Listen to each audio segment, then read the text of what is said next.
But we are in a democracy, and we represent people. And so tonight, the idea was that we would come down here and talk about people, but the pain is that they are not alive. That we would discuss the deceased, the dead, the murdered, the killed. I believe that if America has not broken your heart, then you don't love her enough.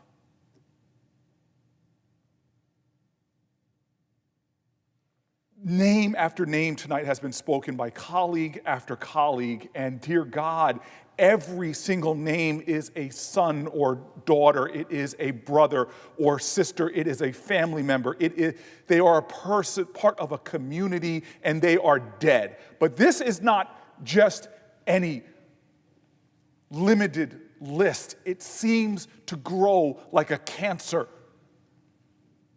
on the soul of our country.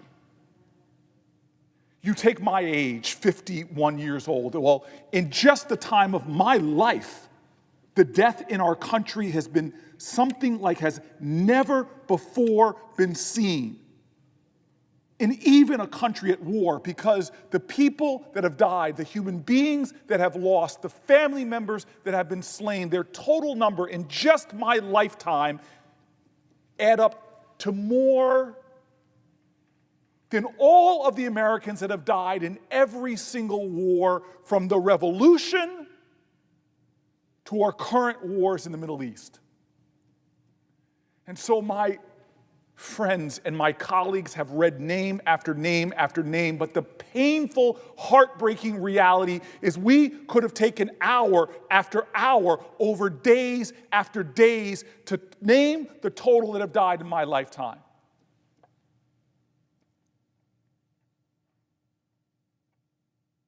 And the heartbreak, the stories, they have to stagger you when you hear the testimony. On March 1st, Caden Alex Peak, who was 4 years old, and his brother Mason Paul Peak, who was 3 years old, were gunned down, killed in Warsaw, Missouri. Jennifer Garcia, 21 years of age. Charlie Bourbon Lopez, 20 years, killed in Portland, Oregon. Say their names, say their names, say their names. Kobe Hilliard, 19, killed in Temple, Texas. April Williams, 21. Her mom, Tammy Briggs, 46, killed in Georgia, in Augusta. Say their names. Say their names. Christine Ruffin, age 61, killed with a gun in Palm City, Florida. Delquan Daniels, 23 years old, killed with a gun in Rochester, New York. Say their names. Say their names. Jerson Alaman Vasquez, 19, killed with a gun in Myrtle Beach, South Carolina. Lionel Darling, age 39. Renisha Dotson, age 30, killed with guns. Killed with guns. Say their name. Say their name. Maritza Romahili Paniagua,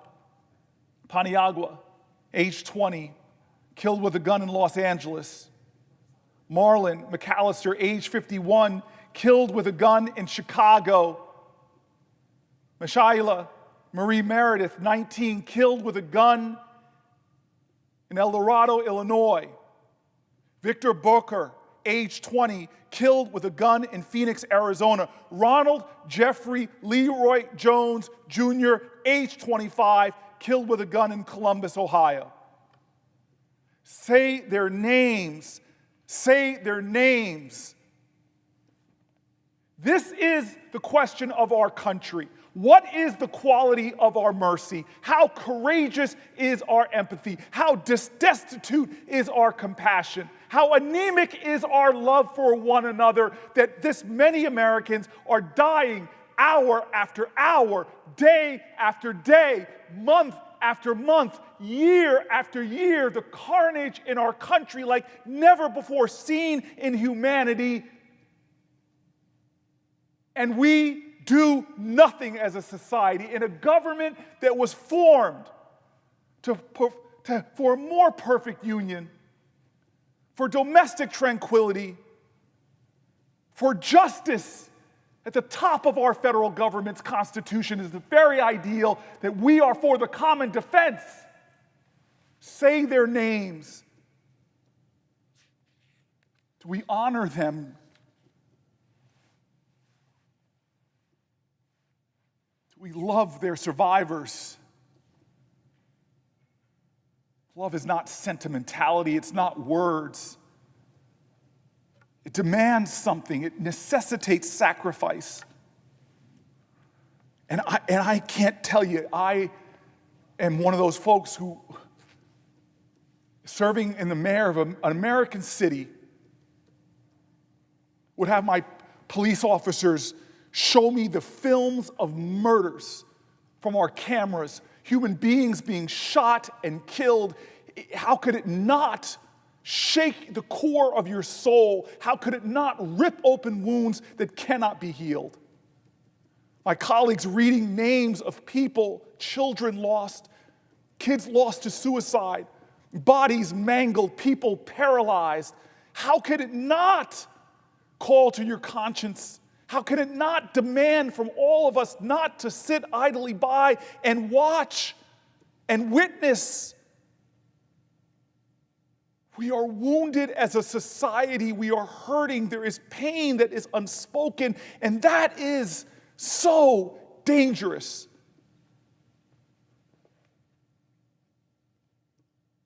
In 2018, Shahad Smith, I knew him well. I used to live in high-rise projects at the top of my block. There was a group of boys there led by this young man named Hassan Washington. Hassan was brilliant. He was funny. He had a sharp wit. He had charisma. Shahad was one of the young men in high school that hung out with him. In the lobby of my buildings, I would come home and I would see them there. And I'll tell you, in 2018, I make it to the United States Senate, and I get a call from Jimmy Wright, police officer from those buildings who, it's a beautiful man.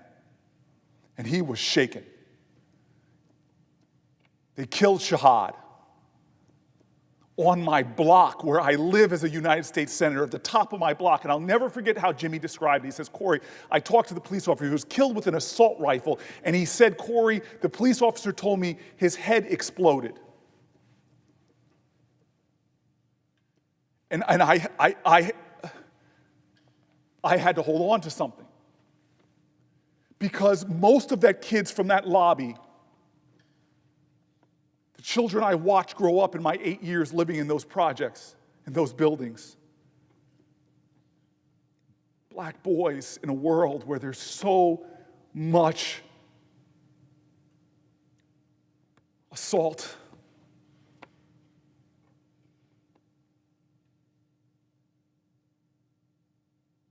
The first of them to die.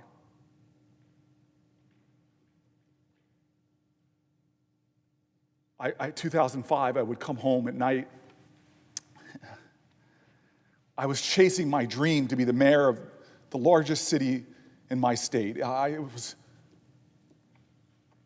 getting ready to run for office, and I came home and I smelled marijuana in the lobby. Now, we live in a country where it's a lot different, watching kids at Stanford or Yale smoke pot and have no worries. But for inner city black kids, I'll tell you right now, they have no margins for experimentation. And I said to myself, I got to intervene here. So I started asking them, let's get out of this lobby. Let's go do something. Let's go to movies. Let's eat. And I'll never forget, I made a mistake, y'all. I said, You guys choose a movie. That was a mistake because they took me to something called Saw 2. Do not see that movie. And we went out to dinner, diners, Andrew's Diner. I remember the conversations with them. I asked them what their dreams were, and this moved me because their dreams, they were humble dreams. And I said that I would connect them with mentors, and I had all these plans about how to help these young men get out of the danger zone. And then I got too busy with my campaign. And I remember feeling a little guilty that I was too busy to follow through on the commitments I had made, and I consoled myself that I was running for mayor, and when I become mayor, God, I'll be able to help all children in the city. I'll step up then. Let me just get through this campaign. Well, I would still come home at night, and the boys weren't mad at me or anything like that. They would still greet me and cheer me on when I came into the lobby. Shahad and Hassan, it was amazing. They would lift me up. One day they had lawn signs, my lawn signs, waving them, and it formed a parade line, and I walked down waving them, got in the elevator until I realized, where'd they get those lawn signs from? They're kind of expensive. I ended up winning. And I had death threats on me. And when you're elected office, death threats, you have security. And next thing you know, I have police officers stationed in the lobby. And the boys weren't there anymore. They didn't want to hang out where the police officers were. And I didn't think too much about it because I was running at full speed as a new mayor. 36, 37 years old, the violent crime in our city was peaking. There were too many shooters in that hot summer I will never forget. And I would run to every street corner I could where there was a shooting in our city, and I would stand there and I would say, this is not who we are. This is not America. This is not Newark. We're going to overcome this. And I would give street-level sermons telling people about the vision for our city, and God, we would eventually turn down the violence. But in those early days, a month into my office, I show up on a street corner. There is a body covered by a sheet and another one being loaded on the back of an ambulance. And I barely paid attention to the humanity on the street. I didn't even ask for the names. I was too busy ministering to the living. I get home that night to steal a couple hours of sleep in my early days as mayor, and I'll never forget sitting in my bedroom with my BlackBerry, going through it, and I saw the name on the homicide report. In that moment in my life, something broke in me that we'll never fix. It wasn't an anonymous name that I didn't know.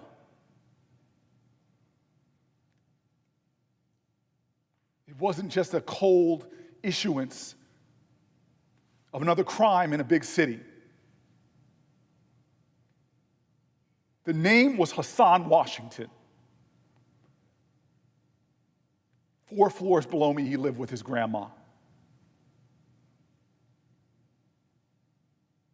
Kid I promised to help with his dreams.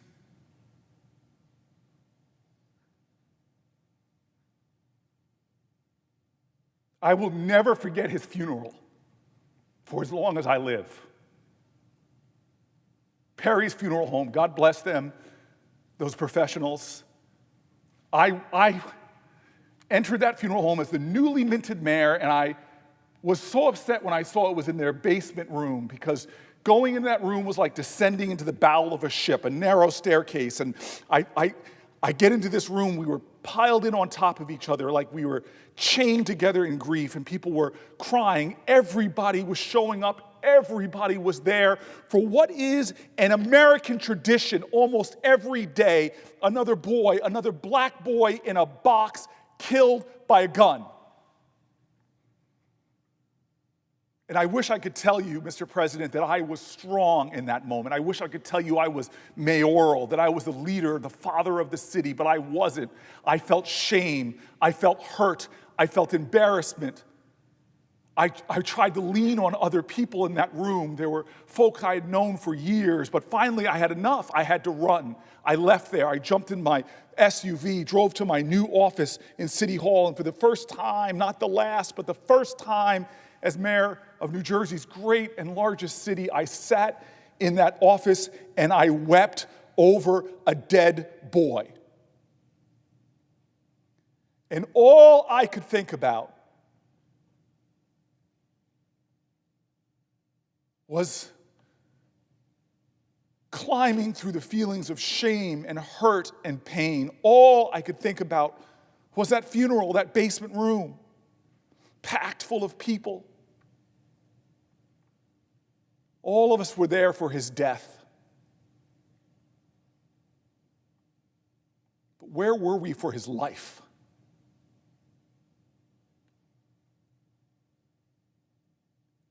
What a morbid thing we've been doing here tonight. Reading the names of dead people killed in our country,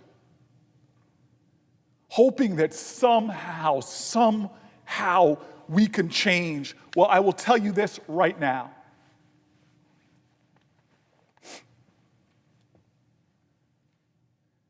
We are in a distraught moment in our nation, where most of us agree on solid steps. It won't solve all the problems, but it would make a difference. It would save a Hassan, it would save a Shahad, it would save the 3- and 4-year-olds I've read. The question is, how courageous are we? How much do we truly love one another? What will we do? This is a moment in American history that could be the inflection point. If we act now, we can end some of this nightmare. If we fail to do anything, we'll be back here again. The list of the dead will be longer. The heartache and the pain and the wounds and the grief and the sorrow and the shame will be deeper in America, the world's greatest country. We must demand of each other a greater love. We must end the poverty of empathy. We must free ourselves from this prison, from this dungeon. We must release ourselves from these chains. We must demand that this nation be the nation we want it to be the nation we hope we should be the nation that those in military uniforms died for. A nation where we make real the greatest principles of humanity, the greatest calling of every faith that there is, not words, but real, true manifestation of the principle and the call. Will we be silent? Will we be ignorant? Will we avoid? Will we do nothing? Will we be passive? Or will we truly be a nation that loves one another? I yield the floor. Mr. President. Senator from Connecticut. Marcia Reitman Curry from New York. Mitchell Wright Jr. from Missouri. Nicholas Tarpley from Pennsylvania. Reuben Lewis III, California. Rice Wingate Bay, Maryland. Robert Crozier, Massachusetts. Samuel Lamont Smith Williams, Tennessee. Spencer Wilcox, Oregon. Anthony Castillo, New York. Mr. President, we didn't come close to finishing this list tonight. We didn't make a dent in the list of those names of the people who have died from gun violence in 2021 alone, a year in which almost 10,000 people have died in less than 3 months from suicides and homicides and accidental shootings. It's a choice. None of this is inevitable. Almost all of it is preventable. It only happens here in the United States of America because other countries make different choices. Congress goes for the next 2 weeks on a district work period. We wanted to come to the floor tonight to make clear that we are not going to forget those who have died through the inaction of this body, their national leaders, that we're going to renew our commitment to be better and to change and to begin that process in the wake of the shootings in Boulder and Atlanta by making sure that everybody hears the names of those who have died. I yield to Senator Blumenthal to wrap up for the evening. Mr. President, Senator from Connecticut. there is no last word tonight. There is no final saying here. There are no final names. Noah Beller, Tito Roman, Ayala Eubanks, Dominic Boston, Brad Kale, James Ray. We could be here a long time. But the tragedy is there will be more names, 100 more at this time tomorrow night. And every one of these names is a future cut short. Every one of them is a life that could have given so much, bringing more light and joy, pride, grace, dignity. My colleagues have come to the floor with great eloquence, and I want to thank them, but the most eloquent part of tonight are the names. And we should take inspiration from the courage of their families, the strength of survivors, the advocates and activists who are forming a political movement that is creating ripples, turning into waves that will overcome. They will overcome the intransigence and cowardice of colleagues who fail to heed the American public. And they will be held accountable. Thank you, Mr. President. I yield the floor. This is a quorum. Clerk, call the roll. Ms. Baldwin.